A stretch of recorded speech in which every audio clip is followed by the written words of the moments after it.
Hey there everybody and welcome. Today I am going to do a complete solo playthrough of Welcome to and a complete tutorial as I'm going through the game. So by the time I'm finished, you're going to know exactly how to play this game either by yourself or as part of a group. Where there are slight differences, I'll make note of that. But basically the game's the same. Now I should point out that this solo variant that I'm using, this official solo variant, is the one that came with the original edition of the game. There's a new edition on Kickstarter that's going to have a competitive solo player. Perhaps I'll demonstrate that in a future video once that's officially released. But for now, this is a beat your high score type of solo play. I am not out to get a high score today. My main purpose is to make sure that you see all the possible ways of scoring and get a general sense of how the game works. I should also point out, if it's not already obvious, that when I do presentations of this sort, be it solo presentations or tutorials, I always use a program that I develop. And then use that program for demonstration purposes. Much easier than moving and zipping a camera all over the place, which I find awfully distracting. So if you've watched any of my other previous videos, you know this is what I do. If you like this idea, because the other nice side effect is the fact that because my programs are generally very well debugged, they work pretty flawlessly, and so therefore when you watch my videos, it's rare when I'll make a rules mistake, mostly because my computer program catches virtually all of them, so you won't be seeing any mistakes of that sort in my video. Okay, let's get started. So in Welcome to, as you can see, you're presented with 3 streets of houses that have yet been unlabeled. Some of the houses have pools in them. There are a number of parks associated with each street. So there are 3 possible parks in the first street, 4 possible parks in the second street, 5 in the third street. And you can also see that Street 2 is 1 house wider than Street 1, and Street 3 is 1 house wider than Street 2. I believe there's 10 houses here, 11 houses in Street 2, 12 houses in Street 3. You are presented with a deck of 81 cards. Those cards on one side look like this, with address numbers between 1 and 15. Now, I should point out that 8 is the most prevalent of the cards. They're sort of laid out the way you might see probabilities for rolling 2 dice. I think there's actually 9 occurrences of the address 8. Then there are maybe 8 occurrences, if I'm remembering correctly, for addresses 7 and 9, and so forth and so on. So by the time you get to addresses 1 and 15, there's probably only 3 cards or so of each of those. But all the cards of that sort add up to 81. So when you're setting up this game, you're going to grab one of these player sheets that you're going to be filling out as the game goes by. And you're going to take the deck of 81 cards, shuffle it completely, divide it into 2, and then bury a special plan card, leave it at that, somewhere in deck 2.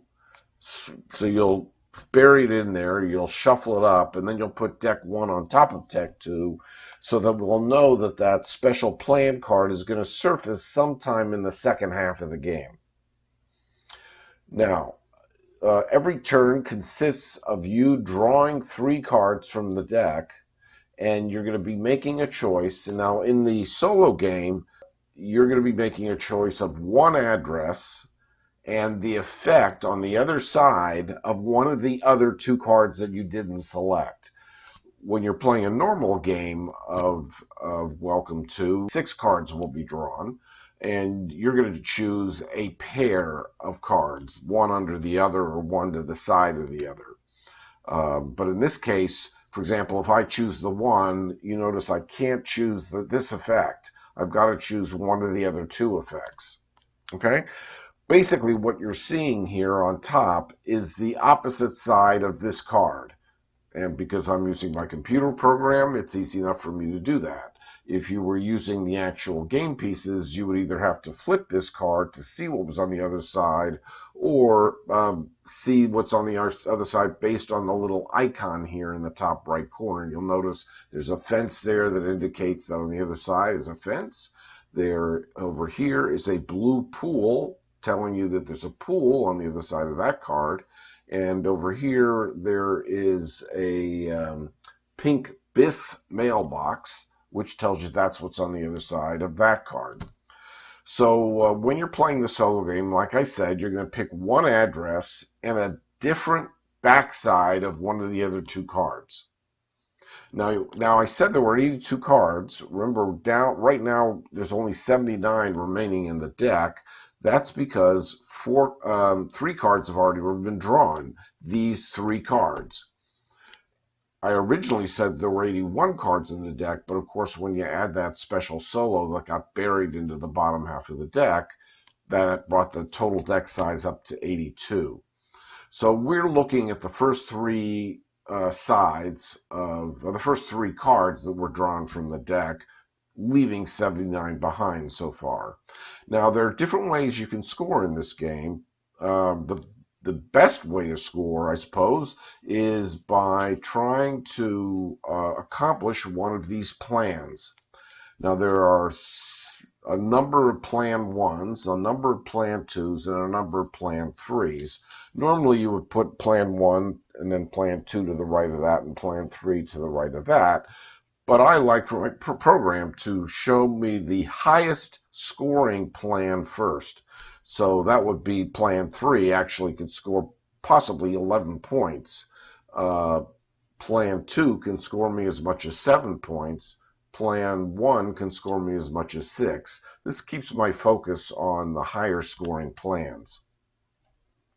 So if essentially this says that if I achieve an estate of size 1, 2 estates of size 2, and 1 estate of size 3, I'm either going to score 11 points, or if that solo card in the bottom half of the deck ever gets encountered, all these cards are going to get flipped over, which is going to force me to score the lower amount if I wait too long to try to accomplish these goals.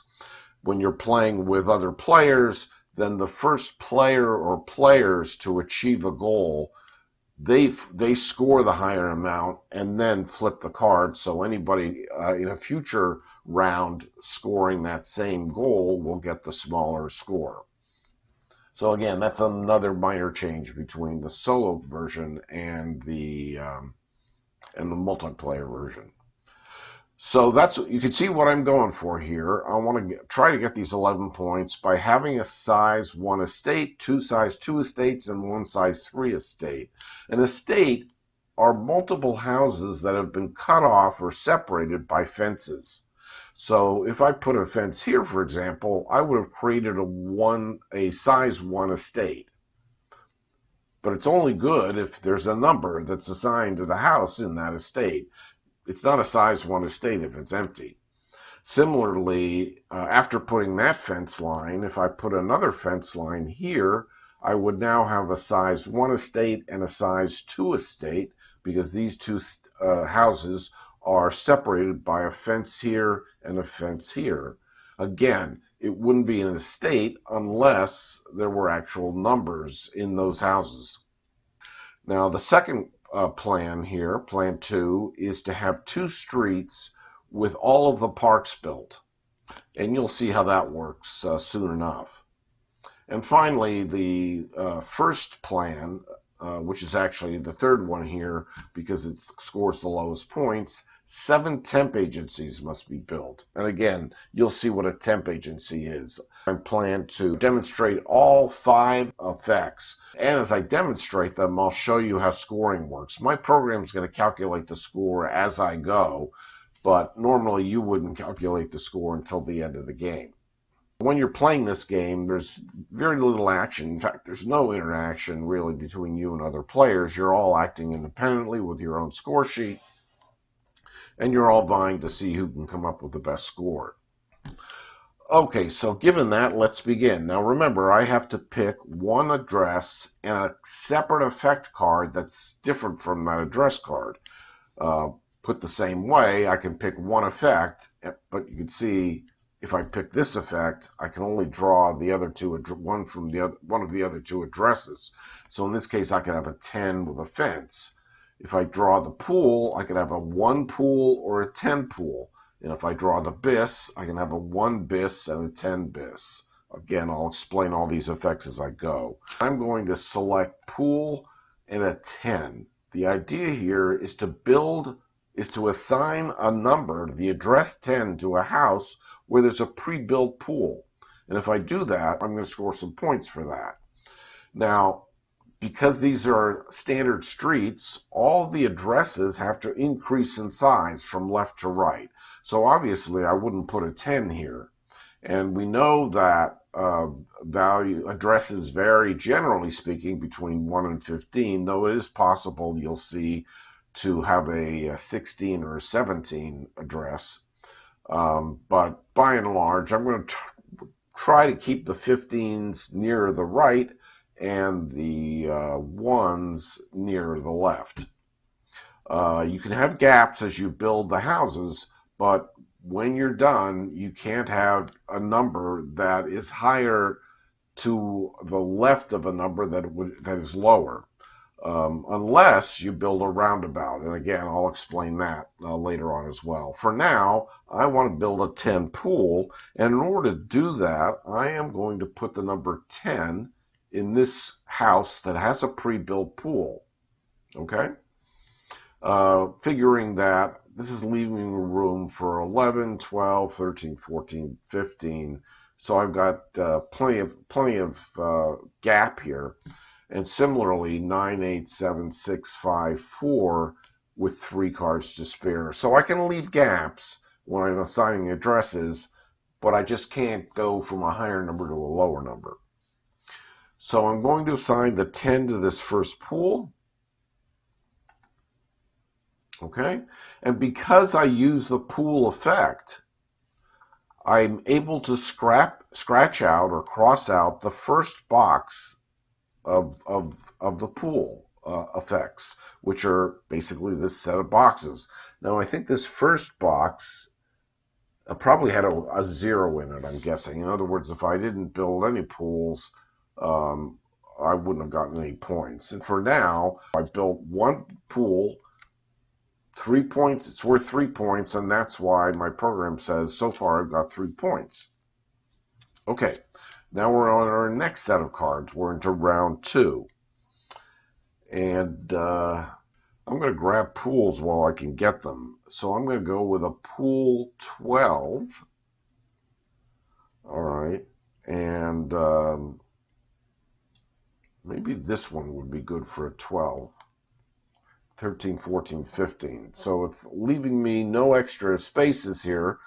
Although it's possible I could get to a 16 or 17, which would give me some room to play with. But for now, I'm going to put the 12 here. Now, I could put the 12 anywhere, even if I'm using the pool card, but I won't cross out the pool box unless I actually put the 12 where there's a pool. So because I'm putting a 12 where there's a pool, this next box gets crossed out. Now my pools are each worth 6. All my pools are worth 6. And lo and behold, round 3, I've gotten another pool to play with here. Well, I might as well. So let's grab that pool, and let's say address 8, and I will assign that. Maybe we'll go down here to this pool right here. That's kind of in the middle, and 8's in the middle. So yeah, we'll put that pool there. And again, now my pools add up to 9 points. Okay, now we don't have any more pools, so we're going to see a different effect here. So this is a real estate effect, and I should say that the pool effect is, the effect is actually called the pool manufacturer. This purple arrow is officially called the real estate agent effect, and the fence is called the surveyor effect. There's not always a clear tie or clear explanation of what the effect is called and what the effect looks like, primarily because this game was developed in France, if I recall correctly, and this is just differences in culture, so some of the pictures aren't what you might expect in this game. These aren't so bad, but some of the others are a little odd, to say the least. But that's just differences between France and the United States. It's nothing. I'm not saying that the French are odd by any stretch of the imagination. I think the French are great people. Okay, so anyway, we're in round 4 here. What am I going to do? Let's demonstrate the fence. So let's go with a fence and a 1, because a 1 is pretty easy to place. So you can't have a number lower than 1. And I've got 3 possibilities of where to put it. Now I don't want to hold open this space, because I don't want to assign a 1 non-pool to where there's a pool, because I'm potentially giving up some pool points down the road. So instead, I'm going to assign, the 1 here. Now my program is saying, when you use the fence effect, you're allowed to then build a fence anywhere on any street. It has no effect or bearing on where you actually put the address. So I can basically mark out a fence anywhere I want. Now I know I need size 1 estates, some size 2 estates, and some size 3 estates. So while I could build a fence anywhere down here, I am going to go ahead and put a fence right here, so I'll have my first official size 1 estate. And I'm kind of 1/3 of the way, well, maybe 1/4 of the way through solving this particular plan, because I've got one of the size estates already built. Okay, now we're in round 5.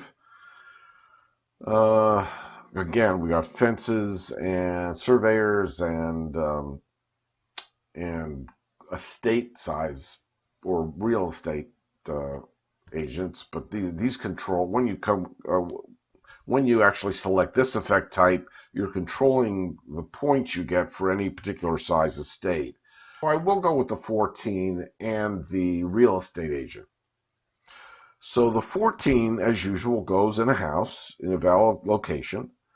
So that would this would be a good place for it here, or here for that matter. I think I'll stick it here. And now, because I use the real estate agent effect, I can click off or cross off a box in one of my estate sizes. So for each possible estate size you can have in this game, size 1, 2, 3, 4, 5, 6, there are a series of boxes here. As you scratch them out, you're increasing the number of points you'll score for every official estate of that particular size. Well, for now, I know I need to build at least 2 different size 2 estates. So I think I'm going to start by trying to increase the value of size 2 estates by marking off the first 2 in this column. And now every size 2 estate is going to be worth 3 points in my game. Okay, round 6. Okay, well, we've got this plan which says 2 streets have to have all the parks built, and that would be easiest in the first 2 streets, because there are only 3 there and 4 there to cross out, and when you get down here there's 5 to cross out. So what would be a good address? Maybe a low one like 3. I don't want to use 11 here and mess up my pool. Yeah, let's go with the 3 park. And I will simply assign the 3 here to the second house, knowing I've left myself some room, so it's okay that I'm missing the 2. And when I place a 3 here, I will also scratch out the first park, the first bush, if you will, in Street 1. Now this has to be the first bush in the street where you built the address. So that is required, as opposed to where in the case of fences that could be built anywhere on any street. So because I built the park here, essentially this first park bush is scratched out, which now means that my first park is worth potentially 2 points. But if I scratch that one out, it'll be worth 4, and if I scratch that out, it'll be worth 10. So you can see I'm aiming for two of these bigger points goals here. All right, round 7. Well, we don't have a choice. It's going to be a real estate effect. The question is, what number do I want to use? Well, 9 would be a good choice because I could put it here before the 10 or here after the 8. So let's go with the 9 and the real estate effect. I'll stick it here after the 8. And again, I can click an estate size where I would like to cross off 1 box. And I will go with estate size 2 to cross off the only other box in that column. So now every estate that I build that has numbers, house numbers in it, is going to be worth 4 points at the end of the game. And at least one of those or 2 of those are going to come in handy because they're going to contribute to my achieving this plan, if I'm able to at least. So far, I've increased the value size 2 estates, but I haven't actually built size 2 estates. I've only have 1 official estate so far, and it's a size 1 estate. All right, round 8. I guess I can go for another park. Let's go with a park of value 9. And I think this would be a good place for it. So this will put the 9 will go here. And the next park is going to get crossed out. So now my parks for the first street are worth 4 points. Okay, making progress there. Brings us to round 9. And I got another park. A 7 park would work well. So we'll go with that. 7 park. And I'll put the 7 here. Although, I mean, if really I wanted to focus on these 2 streets, so well, if 8's sort of here in the middle, maybe 7 belongs here. So I'll put the 7 there, and that crosses off the first bush of the second street. So now my second street parks are worth 2. Okay, so far so good. Round 10. Got a 7, 11, and a 12, and a real estate, a park, and a temp agency, which is represented by a construction sign. Again, that's one of the choices where I don't quite see the connection, but they call it a temp agency, so that's what I call it.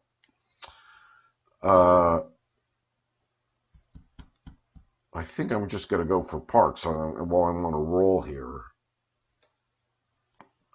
Yeah, so let's go with the 12 park, and I guess I'll put it here. And now I've cleared off all the bushes on the first street, so I've gotten my maximum park size on Street 1 of 10. You can see my total score so far is 22. I've got 12 points so far from the 10 from the Street 1 parks, the 2 from the Street 2 parks.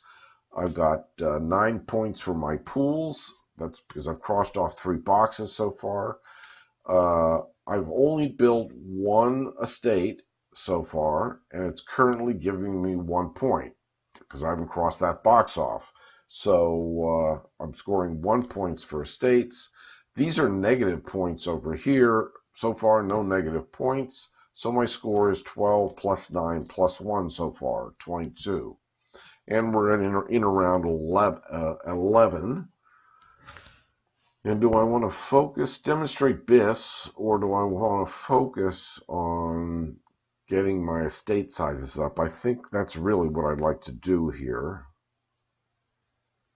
So let's go with a 14 estate, real estate. 14 is pretty easy to place. I'll stick it right there on the end of the first street. And let's bump up the value of this estate. Right now it's at 1. If I choose this estate to cross off, I'll cross off the 1, and now my single estate will be worth 3. And even if I build additional single estates, those will also score me 3 more points. Okay, so my score just went up to 24. All right. And where are we? We're in 46. So halfway is 40 cards. So remind me in 2 rounds to tell you about that special card that got buried in the bottom of the deck. For now, I guess I'll continue with parks. So I'll go with 3 park. So the 3 is a pretty low number. I can put the 3 here, which will leave me a 1 or 2 pool. Then I'll cross another bush in the second street, moving into round 13. You can see this game moves very quickly, which is why you can play this game multiplayer. It says on the box from 1 to 100, because they actually provide you 100 sheets. So as long as you can come up with 100 pens or pencils, you're good to go. All right, again, 2 temp agencies and a fence. I still need to build those size 2 fences and a size 3 fence, so I think I got to get busy on those. So let's do the fence effect. We'll come back to the temp agency effect later. And we'll go with the 6.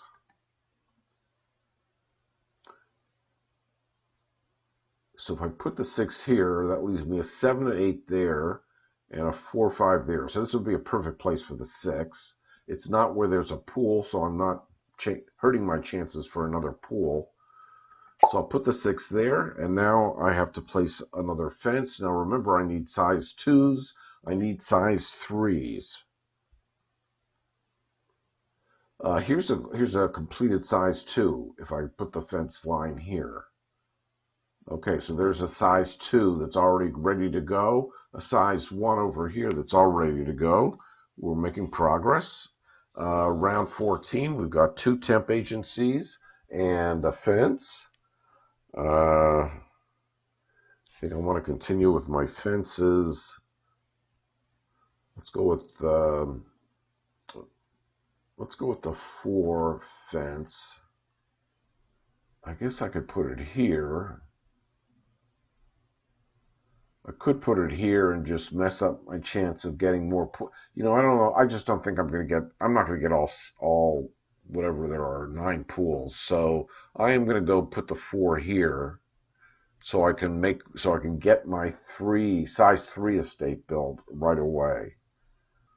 All right. Yeah. In any event, let's put the 4 here.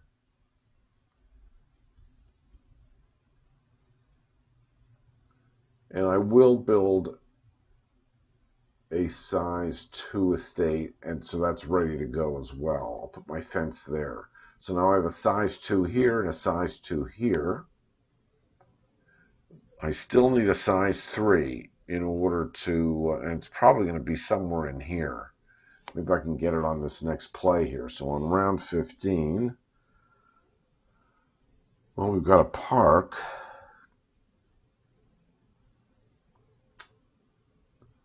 Fortunately, it doesn't, well, I could do a 7 park and then worry about the fence later. Or I could do a 15 park over here and just get another size 2 estate. Well, no, it's not cut off with a fence yet.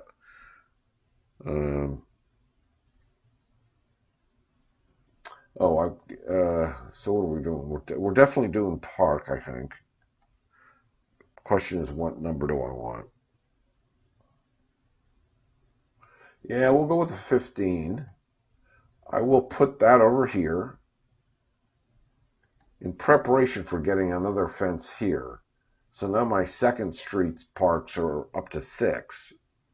So my score is up to 36. Oh, anyway, so we're around 16 now with 34 cards. So we've already gone actually 6 cards below the halfway point, which would have been around 40 cards or so.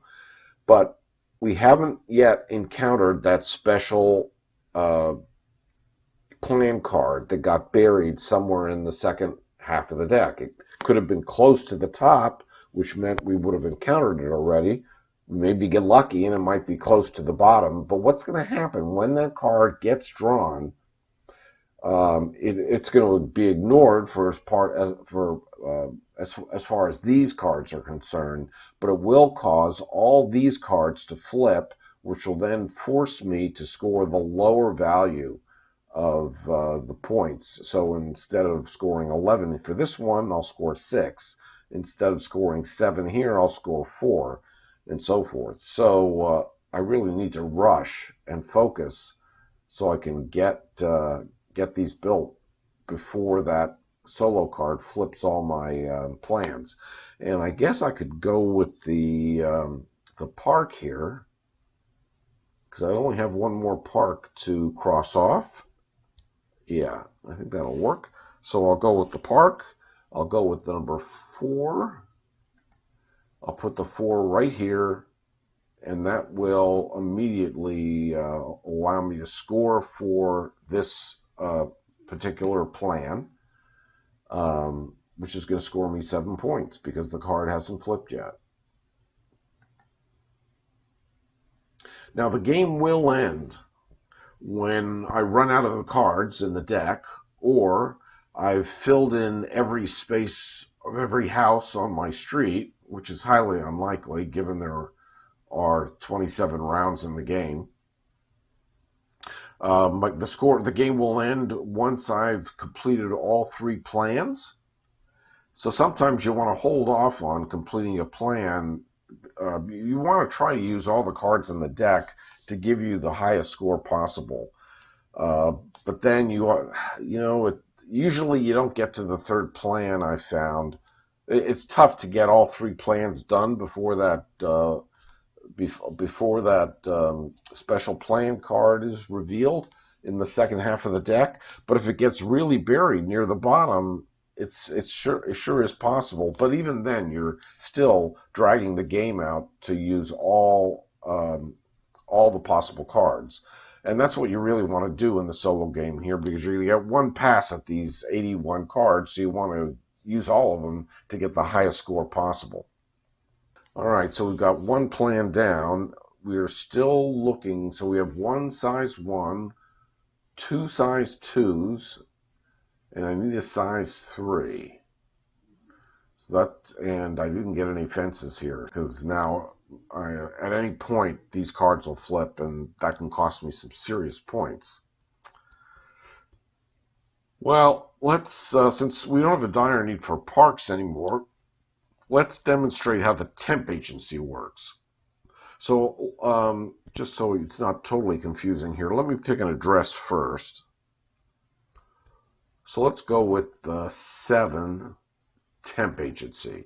Now the temp agency effect allows you to subtract as much as 3 points from the address, or add as much as 3 points to the address to give you a different number. And when you use the temp agency effect, you're going to cross off a box here, and if in fact you've used the temp agency effect at least 6 times in a solo game, you're going to score 7 points. Otherwise, you're not going to score any points for the temp agency effect. And I've wasted a lot of temp agency cards so far because I thought that this bonus wasn't so hot. So I doubt I'm going to come up with 6 temp agencies, or 7 for that matter. But at least I'm demonstrating how these work. So because I picked a 7, I could actually place a 5 or a 6 or a 7 or an 8 or a 9. So, where am I going to put this? Well, actually, I think I want to put it right here. So, frankly, I'm just going to go with the 7. But I'll still get credit for the temp agency. So I'm going to put the 7 here, and one box in the temp agency section is now crossed out. Again, if I get 6 boxes of these crossed out, I'll score 7 points for temp agencies. And lo and behold, there's another one. But I need this fence to guarantee scoring this right now. So I think I'm going to get this scored before it flips to the other side. So that means we're going to use the fence. And I'll use 13 would be perfect. I'll use 13. I'll stick the 13 here. And now I need a size 3 fence. So I will put my fence right here. And I have successfully scored plan 3.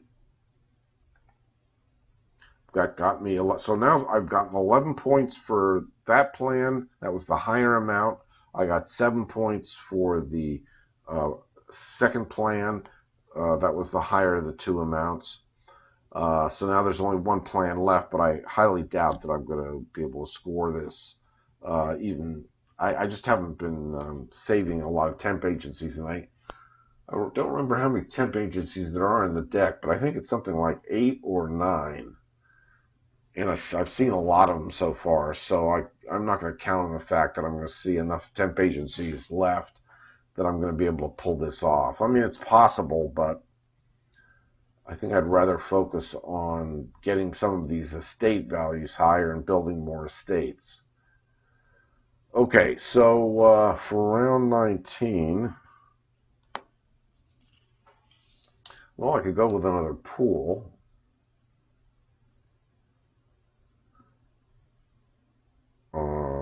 Yeah, let's go with that. Let's go with the 13 pool. The 13 is obviously going to go somewhere out here. If I put it here, it messes up my possible pool. If I put it here, I'm making it a little more difficult to fill. I'm going to give up the pool. I'm just going to put the 13 here. All right, we're in round 20. I could demonstrate the BIS. You've already seen how the park works. So the BIS is going to cost me to lose points. The first BIS, so what is a BIS? Well, in France, in the United States, they'll make an apartment they'll make it a house 13. But then maybe later, they're going to split that house into 2 separate residences. So they're going to need a 13 and a 13A. Well, or a 13A and a 13B. That's essentially what BIS is in France. Instead of calling 13A and 13B, I think it's probably House 13, and then next to that, House 13 BIS. I don't know what the actual translation of that word is, but that's basically how BIS works. But the other nice thing about BIS, and why it subtracts points from your score, is that you not only place the address, but you also place the second BIS mailbox. So you're getting 2 placements for for only 1 set of cards. So as long as you can make it useful, maybe I can here. Let's see. For every 2, I'm scoring 4 points. I am going to do 15 BIS. The 15 is going to go here at the end of the 3rd street. That's an obvious place for it. But now I get to choose a house number I'd like to duplicate for purposes of the BIS effect. So I'm effectively filling in another house at the cost of 1 point. So if I can put it someplace where I'll score some positive points, I can make up for losing this 1 point. And this would be a good place for it right here. I'd be giving up a pool. Yeah, let's give up a pool. So let's make this 10 bis. So I'm getting 2 placements for 1 set of cards, losing 1 point for the bis, but I'll be gaining 4 points for having an estate of 2. So that makes up for the fact that I'm losing points on the bis. So we'll put the bis here. There's my 10 bis. And now I've created another size 2 estate. I've got a total of 3 size 2 estates. 1 there, 1 there, and now 1 there, which is as yet unused. You'll notice that the estates that you use when you're fulfilling a plan, you have to mark them off because you can't use the same estate to complete another plan. Now, as it turned out, I only had 1 plan that had estates listed on it. But, for example, that was a size 1, 2 size 2s, and a size 3. Let's say I had another plan that required 1 size 1 and 1 size 2 and 2 size 3s. I couldn't use the 1 and 2 that I've already highlighted because I use those toward another plan already. So you do have to mark these off when you assign them to a plan so that you don't get to score twice for the same estate.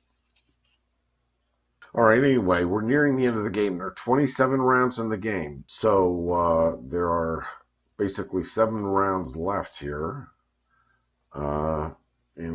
What's my score up to? 72. I'd like to get into the 90s at least. Should I start building more fences? Yeah, I think fences are might be my best bet. So I'm going to go with 9 fence. I'll put the 9, let's see,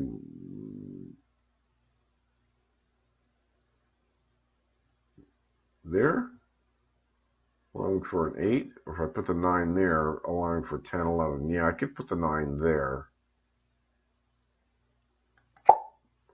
And the fence,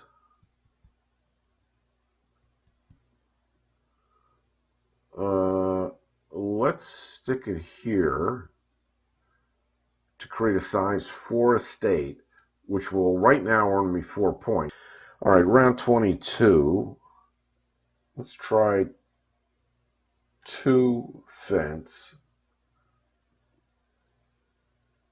I'll put the 2 here, and I'll stick the fence here. So that will give me my 4th size 2, and that'll bump me up by 2 points, by 4 points. And that gets me up to, oh, and that just flipped.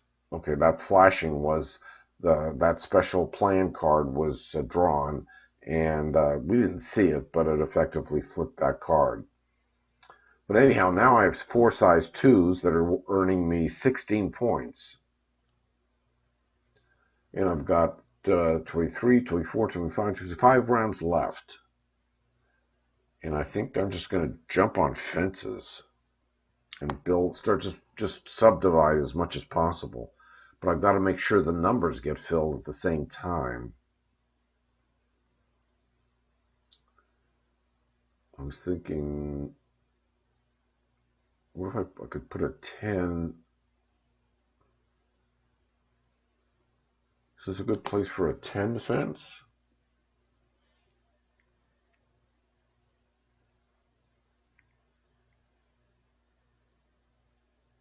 Yeah, let's put the 10 there. Okay, so yeah, let's do 10 fence. I'll put the 10 there.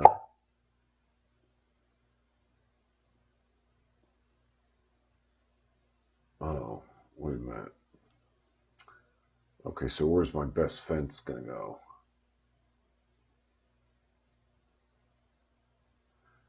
Maybe here, and with hopes of getting another size 4 fence. Yeah, I'll put it there. Okay, round 24, 4 more rounds to go. We've got fences, that's good.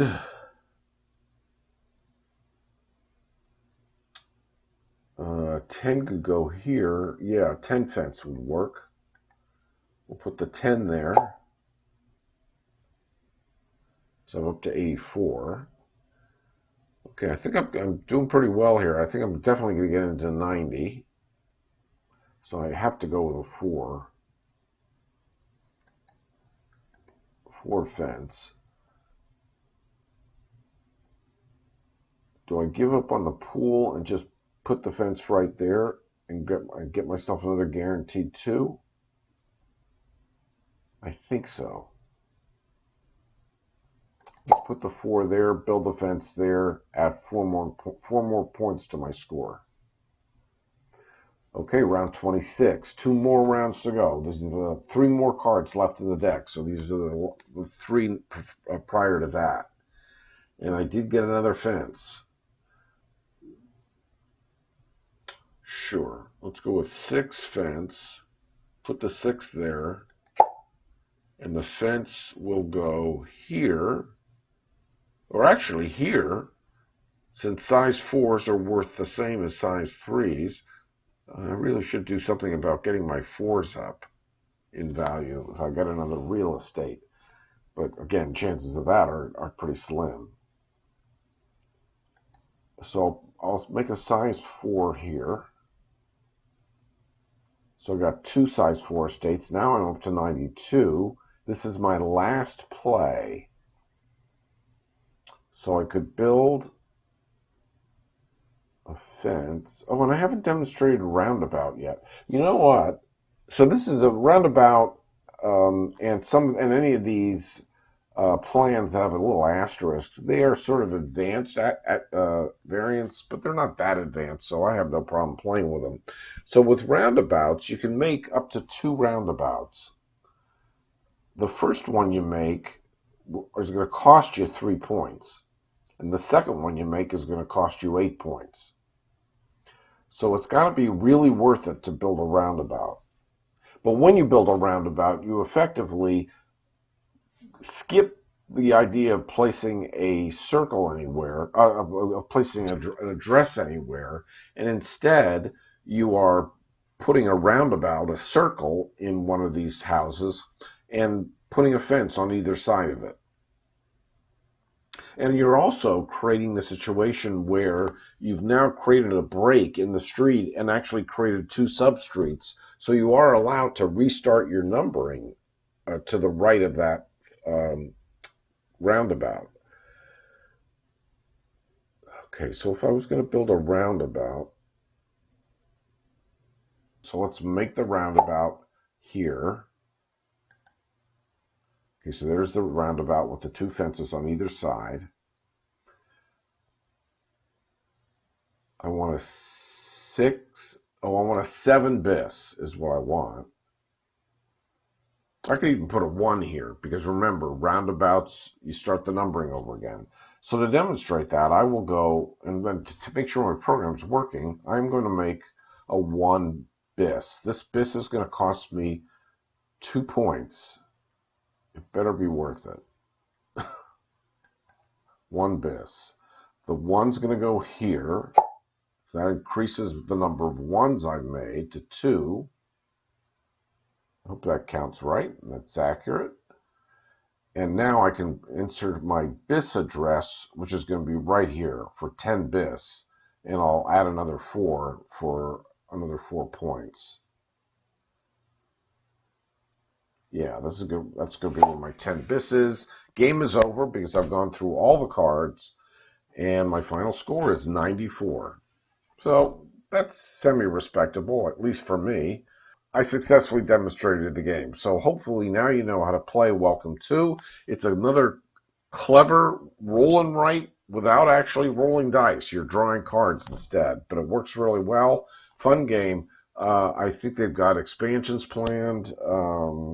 So keep your eye out on this one. I think it's going to grow in popularity. And it's not an expensive game, obviously, to purchase either, because you're basically it's a pad and a bunch of cards, 81 cards to be exact. Thanks for watching, everybody. Hope you enjoyed this. Bye for now.